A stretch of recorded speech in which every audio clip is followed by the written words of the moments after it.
Yo, what's up guys? Today we're gonna look at a double check.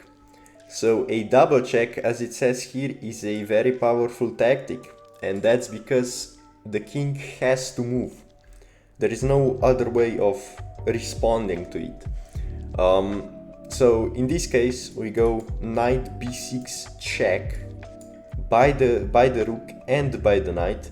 The king has to go inside, and then I deliver the checkmate with the rook because it's defended by the knight. So this is checkmate. This is basically the same example, but we first sacrifice the queen to get the king out. And now, as you can see, knight g3 check. Even if this knight were to block the rook, it's still a check by our knight as well. So the king has to move. There is just no other way of responding to it. So we go, this is the same pattern, we just go knight g3 and this is checkmate. And another one, we again sacrifice the queen, and then this one is double, no, it's not double checkmate because he can move, but I'm gonna show you cases where it's double checkmate because the king cannot move anywhere. So here we sacrifice the queen, and now we deliver a double check by the bishop and by the rook, and this is checkmate. Okay, so here we have a nice example of a double check, and this leads into smothered mate. This is a checkmate pattern that I'm gonna teach you later on. So we go knight h6 check by the knight and by the queen, and now we go queen g8 check.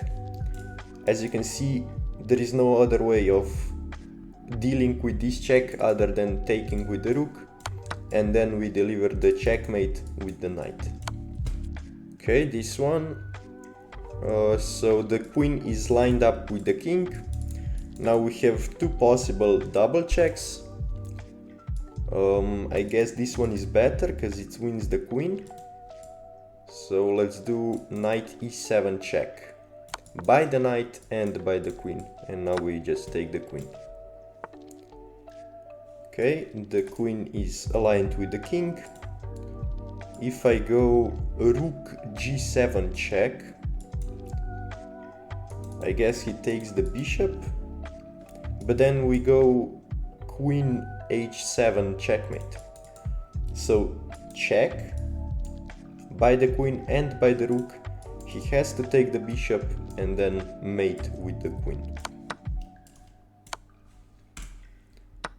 Okay, this one, probably bishop takes c6, and this is just checkmate. So this is a double checkmate, and both of our pieces are hanging. The queen is hanging and the bishop will be hanging, but it's still a checkmate because you cannot take either piece because the other is giving the check. So let's say if I go here and he takes the queen, I still take the king with the bishop, so that's why he cannot take the queen. And if he takes the bishop, then the queen would take the king. So this is a double checkmate. Okay, bishop and the knight, bishop and the king are aligned. Now we just have to move the knight somewhere.